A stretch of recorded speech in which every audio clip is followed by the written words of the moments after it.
Hello friends, నేను మీ శైలు. Welcome to spicy bytes.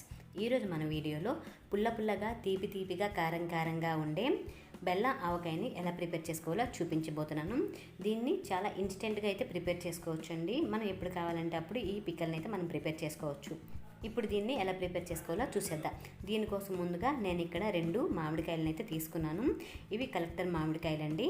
ఇవి అప్రాక్సిమేట్గా 500 గ్రాముల వరకు ఉంటాయి. ఇప్పుడు వీటిని చక్కగా కడిగేసుకొని తడి లేకుండా చక్కగా తుడుచుకోవాలి. ఇలా తుడుచుకున్న తర్వాతన వీటిని పీలర్ సహాయంతో తొక్క మొత్తం కూడా తీసేసుకోవాలి. ఈ విధంగా 2 మామిడికాయలకు కూడా తొక్క మొత్తం తీసేసుకోవాలి. ఇలా తీసుకున్న తర్వాత వీటిని చాక్ సహాయంతో ముక్కలుగా కట్ చేసుకోవాలి. మీరు కావాలంటే వీటిని చిన్న పిల్లర్తో చిన్నగా కూడా తురిమి తీసుకోవచ్చు. లేదు మీకు పెద్ద ముక్కలు కావాలి అంటే పెద్ద పిల్లర్తో అయినా కూడా పెద్ద ముక్కలుగా కట్ చేసుకోవచ్చు. నేను ఇక్కడ ఇంకొంచెం పెద్ద ముక్కలుగా వీటిని అయితే కట్ చేసుకుంటున్నాను. ఈ వీడియోలో చూపిస్తున్నట్లు సన్నగా పొడుగ్గా ఉండేలాగా ముక్కలను అయితే కట్ చేసుకుంటున్నాను. ఇదే విధంగా మిగిలిన మామిడికాయలను కూడా కట్ చేసి తీసుకోవాలి. నేను ఇక్కడ చూపిస్తున్నాను చూడండి. నేనైతే ఈ సైజులో చేసుకుంటున్నాను. ఇలానే మొత్తం కూడా కట్ చేసుకొని మీకు చూపిస్తున్నాను. ఇప్పుడు వీటిని పక్కన పెట్టుకొని స్టవ్ మీద ఒక కడాయి పెట్టి ఇందులో 2 టేబుల్ స్పూన్ల వరకు ఆయిల్ని యాడ్ చేసుకోవాలి.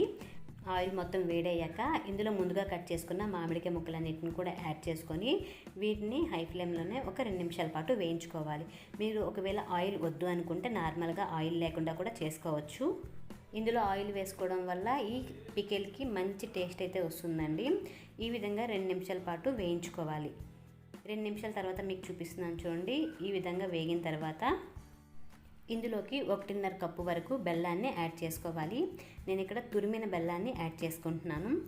గ్రాముల వైజ్గా చెప్పాలి అని అనుకుంటే ఇది అప్రాక్సిమేట్గా 400 గ్రాముల వరకు ఈ బెల్లం అయితే ఉంటుందండి. మీకు ఒకవేళ తీపి ఎక్కువ కావాలి అని అనిపిస్తే మీరు 500 గ్రాముల మామిడికాయ ముక్కలకి 500 గ్రాముల వరకు బెల్లాన్ని యాడ్ చేసుకోవచ్చు. ఒకవేళ తక్కువ కావాలి అంటే మీరు బెల్లాన్ని కొద్దిగా తగ్గించి వేసుకోవచ్చు. ఈ బెల్లం అనేది కరిగేంత వరకు కూడా బాగా కలిపేసుకోవాలి. ఇలా ఈ బెల్లం అంతా కరిగిన తర్వాత ఇప్పుడు దీనిపై మూత పెట్టుకొని హై ఫ్లేమ్లోనే ఒక 5 నిమిషాల పాటు ఉడికించుకోవాలి. 5 నిమిషాల తర్వాత మూత తీసి చూసారా బెల్లం అనేది చాలా బాగా కరిగింది. ముక్క కూడా చాలా చక్కగా ఉడికిపోయింది. ఇలా ఉడుకుతునేటప్పుడే దీనికి పాకం తీగ పాకం వచ్చిందో లేదో మధ్యలో చెక్ చేస్తూ ఉండాలి. ఇది ఇంకా తీగ పాకం రాలేదండి. ఇప్పుడు ఇందులో 1 టీ స్పూన్ వరకు వేయించి పెట్టుకున్న జీలకర్ర పౌడర్, అలాగే 1 టీ స్పూన్ ఉప్పు, అలాగే 2 టీ స్పూన్ల వరకు కారం యాడ్ చేసుకొని మొత్తం కూడా ఒకసారి బాగా కలిపేసుకోవాలి. నేను తీసుకునే క్వాంటిటీకి అయితే కారం ఉప్పు అనేది కరెక్ట్గా సరిపోయింది. ఇప్పుడు మరొకసారి దీని మొత్తాన్ని కూడా కలిపేసుకొని తీగ పాకం వచ్చిందో లేదో ఒకసారి చెక్ చేసుకోవాలి. చూసారా నాకైతే తీగపాకం వచ్చేసిందండి. ఈ విధంగా తీగపాకం వచ్చేసాక మొత్తం ఒకసారి కలుపుకొని స్టవ్ ఆఫ్ చేసేసి దీన్ని అయితే పూర్తిగా చల్లారనివ్వాలి. ఇలా ఇన్స్టెంట్గా చేసుకునే ఆవకాయలో ఎటువంటి ఆవపిండి కానీ మెంతులు కానీ వేసుకోక్కర్లేదు. ఇలా బెల్లంతోటే చేసుకొని మనం 6 నెలల వరకు అయితే స్టోర్ చేసుకోవచ్చు. అంతేనండి, ఇన్స్టెంట్గా చేసుకునే బెల్లం ఆవకాయ అయితే రెడీ అయిపోయింది.